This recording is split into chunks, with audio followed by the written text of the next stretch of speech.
offensive. So watch at your own risk.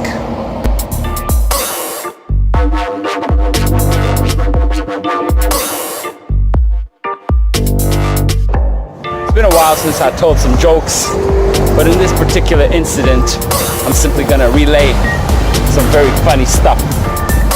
Funny stories that I have. Yeah, quasi joke. So I work where I work, and there's an Indian fella, my good buddy Jiggy, all right?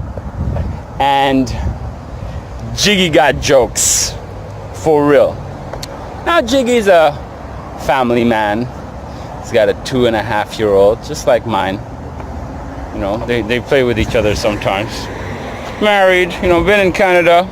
Hold on, let me light my cigarette. Been in Canada for like 8 years, 10 years, something like that. So he's well acclimated to the culture, you know.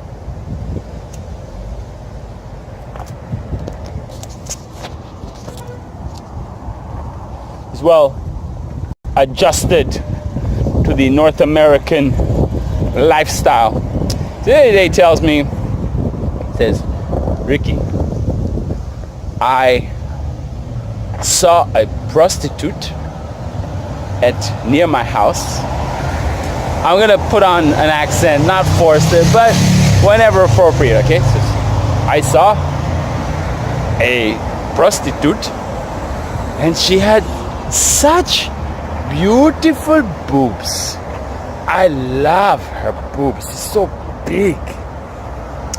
But so she came to me.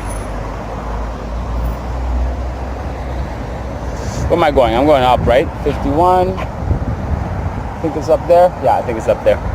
So she came to me and she says, hey, you want to touch my boobs? You want to fuck me? And he looked at her, he said, oh, no, thank you. I just want to say, I like your boobs. You have very nice boobs. It's $20, she says. $20. And you can touch my boobies for $20. He said, oh, no, I don't have money. If I had money, I'd give you, but I don't have money right now, so there. So next time around, he tells me, a couple days later, he's back at the same hot spot in the corner, and he says, Ricky, I see the woman again with the big boobs. Okay, I gotta take a break from this, but I'll get back to finish the story, okay?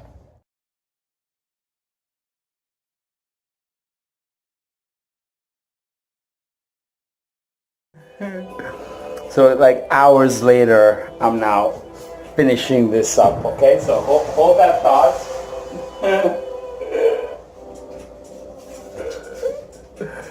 I saw the girl again with the big boobs. So she came to me again, and this time I had money on me. So I took out my wallet, and she came again to me, and I gave her $20. And the woman says, oh, you want to touch? You want to touch my boobs? He said, no. Before I say I didn't have money, but now I have money, so I give you. No, I give you. I give you. Just, no, for you, I give you $20. It's $20, you know? She goes, you don't want to touch my boobs? He goes, no, I don't want to touch your boobs. You don't want to fuck? No, I don't want to touch. I want to give you $20 because it's only $20, you know? He says, all my life, you are the first person. I just throw in an African slant to that. Okay, I'll talk as if she's a Canadian, you know? My whole life, you're the first person that's given me $20 and not wanted to fuck me or touch. Are you sure you don't want to even touch my boobs? Look, you gave me $20. Like, no, I just want to say, you have beautiful.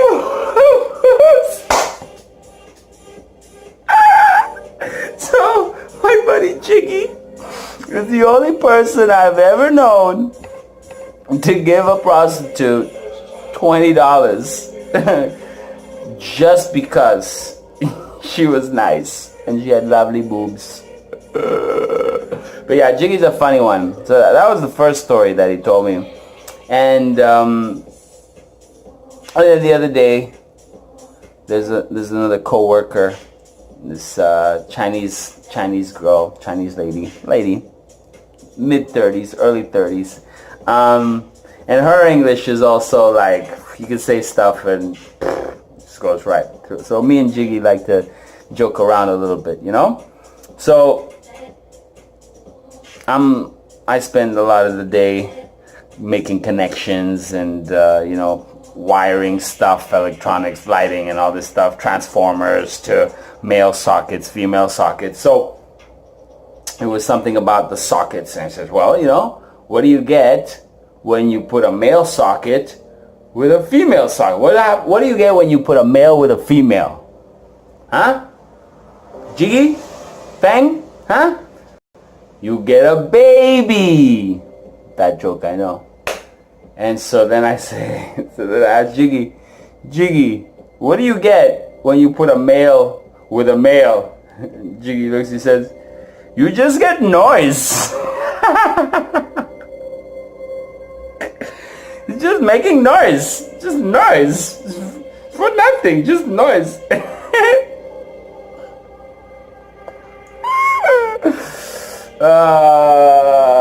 So I'll end with this one. Okay?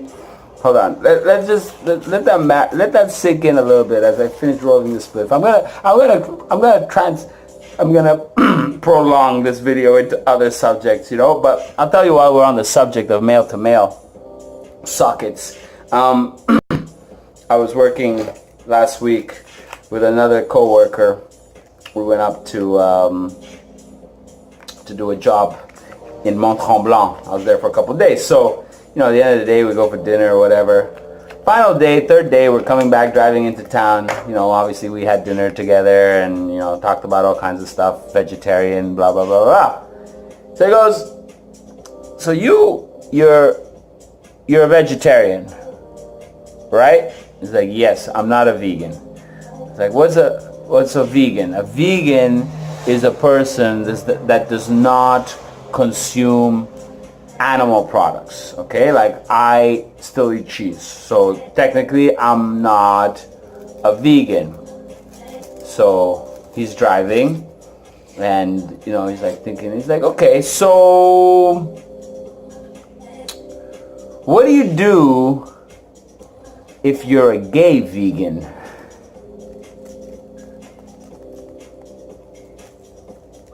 I mean, at what point in the relationship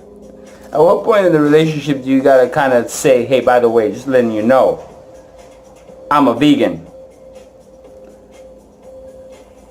And I'm a vegan. I wonder if that's a conversation that's like a deal breaker for, what do you mean you like, why else would you do it if it wasn't to hey, it's funny, it's just funny, okay?